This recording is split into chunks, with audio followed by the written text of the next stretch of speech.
What's going on, guys? Leigh here. Today I'm doing a bow build because I just got a brand new APA. This literally just got dropped off to me like an hour ago. So I'm going to do the build with you live here.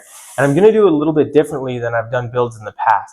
Usually I go through like really fine detail, like how-to of everything. But I've done that. So I'm going to do something a little bit different here.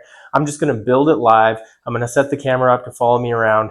And then I'm going to go overlay my voice, kind of explaining my thought process at the time. That way you're really just going to see me building the bow on my own, in my element, and then I can talk it through over the top. First things first, let's open this right up. I'm really excited. This is my second APA Summit because my first one got stolen. So let's see what we got here.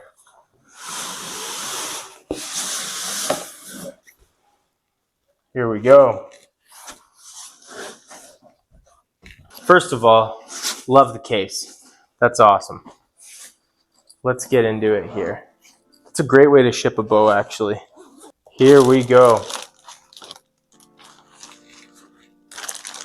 There it is. This is always exciting. Doesn't matter what the brand, what the bow, it's always exciting opening up a new one.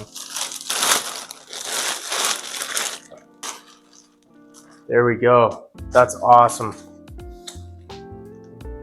I just love how small that bow is, that Summit. That's so cool. I mean, I haven't had a bow now for 3 weeks, so it's just so nice to have one in my hands again. This is just awesome. So here it is. This is as raw as it gets. This is just fresh out of the box.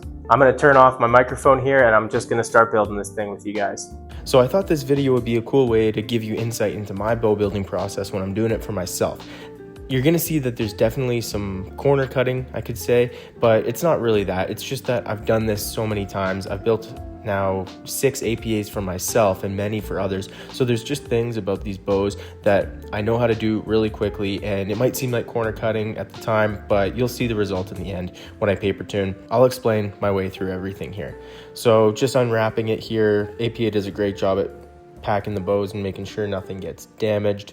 And then the little card that comes with the inspection signature and the serial number, I like to keep all that stuff. I just keep them in a drawer. I have the one from every bow I've ever had. And of course the hat. And one of my favorite things from APA is the snake legs, they call them. It's just a true glow bow stand. But the cool thing about APA is the way their limb pockets are designed. I can keep this bow stand on my bow while I'm shooting, and it doesn't interfere with limb movement at all. I use that all the time at the range.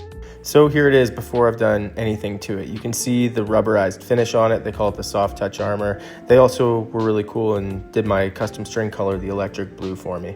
This is a really sweet bow. And I love the color too. Look how slim that is. It's one of my favorite things about them. They're just so slim and compact. So the first thing I do on any new bow is make sure it's at least roughly in time. With APA, there's one thing you have to check that no other bow is going to have, and that's this micro tune bracket right here. I'm just making sure that the micro tune bracket is in line with the cable guard bracket. That's considered a neutral position. That's going to be the part that you use to really fine tune your timing. Then I'm just checking the timing marks on both sides, and they're both perfect. Then we take it over to my drawboard. And I put a sock over the post just to make sure I don't mark up my brand new grip. Make sure you're being really careful if you're using a drawboard, guys. Things can go really wrong here if you're not careful. So on my drawboard, I've got mine and some of my friends' draw lengths marked out. You can see here I'm just maybe a 1/4 inch past where I like my hunting draw length to be, right about 30 1/4 inches. It's perfect for me.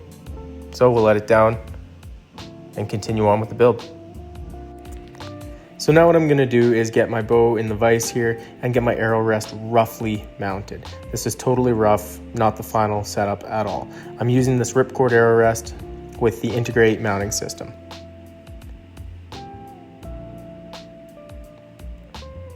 So I'm just gonna get it on basically in the middle of the Integrate mounting system and tighten it enough so that it holds on, but definitely not all the way tight. Just tight enough that I can put an arrow into it, like I'm doing here. So now I'm gonna take an arrow that's the same diameter as my final arrow or your final arrow if you already have it. Now, what I'm doing here is I'm making sure that my arrow is sitting level with the Berker buttonholes and perfectly in line with them. What you can't see here is that I'm going back and forth off camera to do that. And from my angle, I can see that they are. So now we go over to the press. I'm not actually pressing the bow here. I'm just using it as essentially a horizontal vise so that I can tie my nock sets and D-loop on.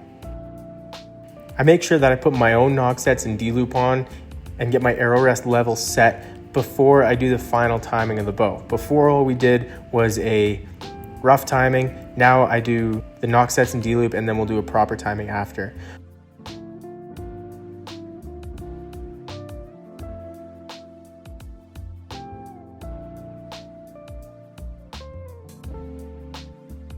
What I just showed there was a power grip serving. That's what I like to use for nock sets, although most servings will work fine for nock sets.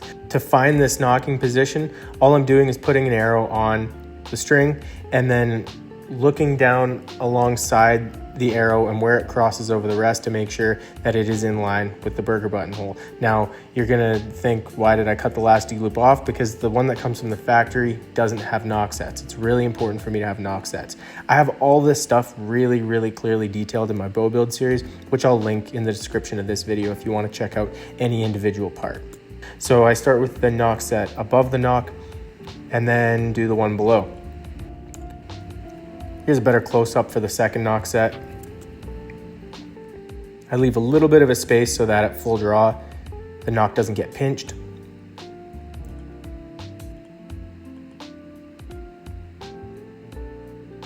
I know my hand covers most of this, but again, I have a good clear video of this that I'll link in the description.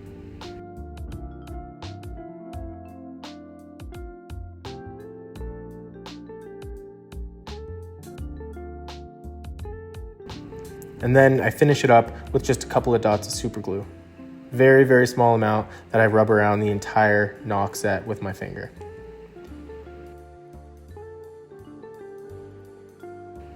Then it's time for the D-loop, which again, I have a very specific way I do this, starting, if you're a right-handed archer, on the top side of the bow, and then finishing on the bottom side.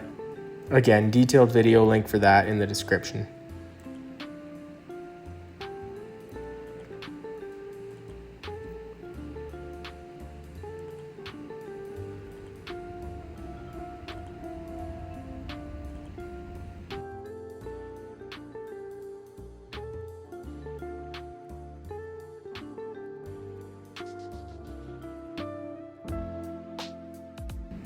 So then after I get that second knot burned off, I like to take my pliers and shape each knot and just really compress and squeeze that knot so that there's no chance of this ever pulling through.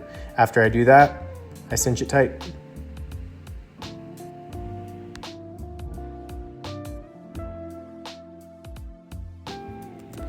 So here, I'm actually going to be timing my bow using a mirror. APA bows are a little bit different than most because their cam system is just so precise.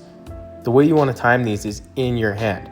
You're going to get to a point on your draw board where half a twist will not bring you in time, but then kick you out of time slightly in the opposite way. So that's where their micro tune comes in. So I'm going to look in the mirror and come to full draw and slightly let off that back wall. And I'm watching in the mirror to see if one cam moves ahead of the other one. If one did and it was significant, then I would do, the standard add a half twist or subtract a half twist from one cable or the other. If it's very, very, very close, then you just use the microtune system. But what I'm seeing here is that it's actually perfect right out of the factory, which is awesome. So next I'm going to install the drive cable for my limb-driven rest. I'm going to first start with getting it in the rest itself, and then I'm going to put it on the limb. Now, APA has a mount on their limbs for you to attach your drive cable to, but what I've been doing since I started shooting these bows, 6, 7, 8 years ago, is I actually just take this screw out. I believe the screw is initially there for manufacturing purposes because they never used to have that mount. If I'm wrong, someone from APA can let me know, but I've always just taken this screw out because it fits my drive cable perfectly. So I just get that screw out now, clean up the hole a little bit, and that drive cable is going to fit through perfectly. This is what I've done on all 6 of my APAs.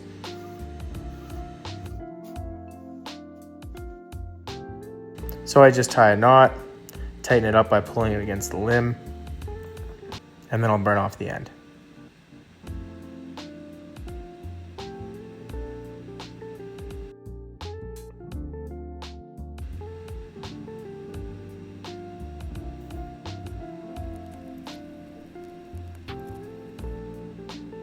That's what it looks like from underneath. As you can see, that is never going anywhere unless it gets cut. So then I pull the slack through the arrow rest, tighten it up, cut that tag end off, and burn another end.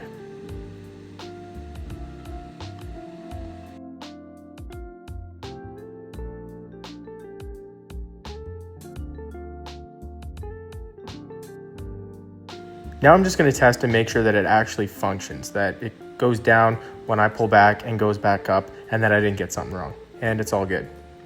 So now I've got an arrow back in there, back in the vise. I'm just eyeballing the level. You can usually get it very, very close just by eyeballing. And now I'm eyeballing center shot. With an APA in particular, it's really easy to do, but you can do this on any bow. I stand behind it, just like you can see here, and I'm gonna line up the string with my grip, and then also the top of the riser. You can see how that string is perfectly in the dead center of that riser, both at the grip and the top. My arrow here is pointing to the left. So now what I need to do is move my arrow rest to the right until that arrow is perfectly in front of that string. That's the quickest way that I like to do center shot. Again, this might be the part that you think is a little bit of a shortcut because there are ways to measure true center shot, but for my purposes, this is gonna be perfect for paper tuning. One last check. And this is gonna get me 95+% of the way there when it comes to paper tuning, I promise. I do this all the time. So I'll tighten everything down. And I'm just gonna double check that level again. That's a better angle where you can actually see what I'm looking for there. So what I'm doing here is just getting the felt on my arrow rest. I always make sure to use a really, really thin felt. The one that this rest came with is awesome, but some of them are too thick, so I do buy my own. Now just finally tightening everything down once more. And then at this point I realized I forgot to check for cam lean, which isn't really a big deal in these floating yoke bows, but I do check it just in case there's anything, and there wasn't. May as well install my stabilizer while we're here, and don't forget to take a minute during this whole process to admire your new bow. All right, so now I'm going to install my sight, but first I know that on this bow with this particular sight, I need a shim. So this is a metal shim from HHA. I'm just checking the alignment, making sure I have the screws that are going to fit the way I want them to, making sure that I get the holes lined up the way I want them to. So now I'll get that in there nice and snug.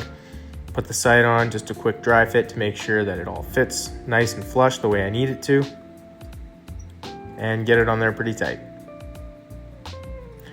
And while I'm here, I'm just going to install my tight spot quiver bracket. This is a pretty loose install. I'm probably going to adjust it once I get arrows in there, but I may as well get it on while I'm here.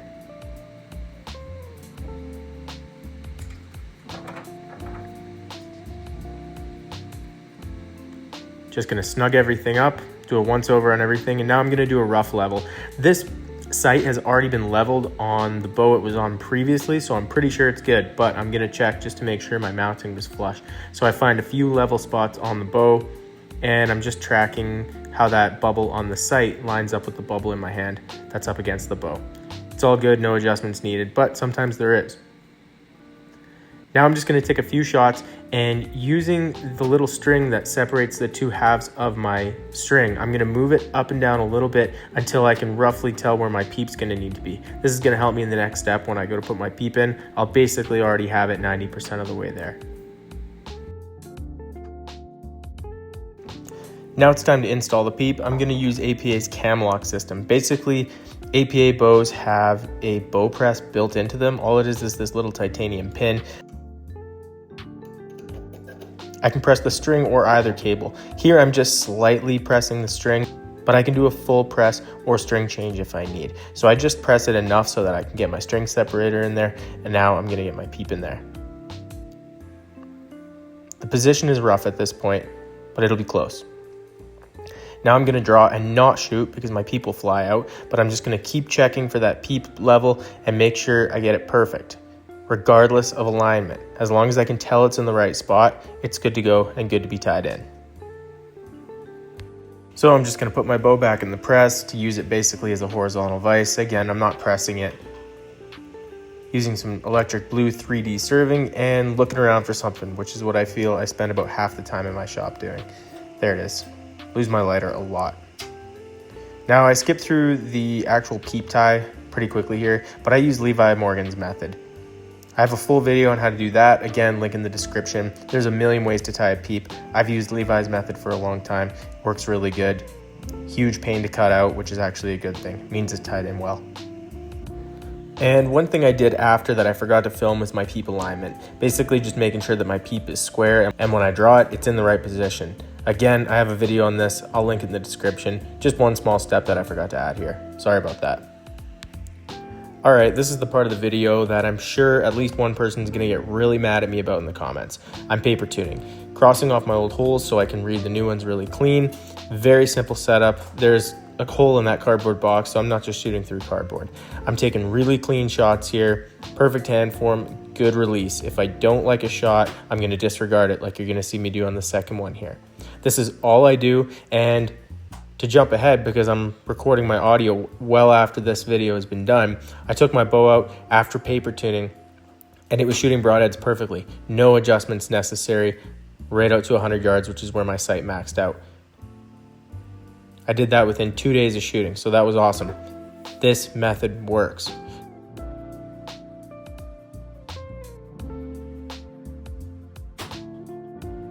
So I had 2 really solid shots there to read. Let's have a closer look. So that top one is a little bit tail low and left, bottom one again, a little bit tail low and left. Very similar tears. Any difference in the tears is just my hand form. So I'm making my adjustments, and in this case, I'm okay with moving my arrow rest because I eyeballed my level and I eyeballed my center shot. If you use a true center shot method that sets your center shot so it's mathematically perfect with your bow, do not do this. You're gonna wanna make these adjustments with yoke tuning, with shimming, or one of the other ways that all these new bows have to move the string left and right. But I have floating yokes in this bow, so I know that if it's true center shot, it's just gonna work.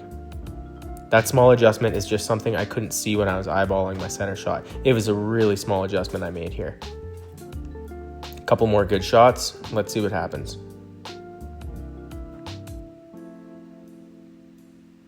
And I'm gonna throw it out there again because I know some people are thinking this is ridiculous. You're not bare shaft tuning, blah, blah, blah. I do this on dozens upon dozens of bows in my shop every year for customers. Everyone shoots fixed blades for the most part. Everyone has really good success. Do it your way. You don't have to do it my way. This works, I promise. Let's have a look at my last 2 shots here. Still a little bit tail low and left on that one on the left, and the right one's actually a perfect bullet hole. So off camera here, I made one small adjustment, verified with a new sheet of paper. I just didn't feel like filming all that, because you get the idea. So that's it. Here's a final video of how everything looks on my bow. After this, I took it out to the range and I did some shooting. Once I had it sighted in, I'm using the Trophy Ridge React system, so I was able to have it out to 100 yards on my first day. Second day, I brought broadheads out, and they were absolutely perfect. No adjustments necessary. There's your proof that paper tuning is all you need. And my happy dog, who was there for the full build and was really glad that I was done filming and we could go home.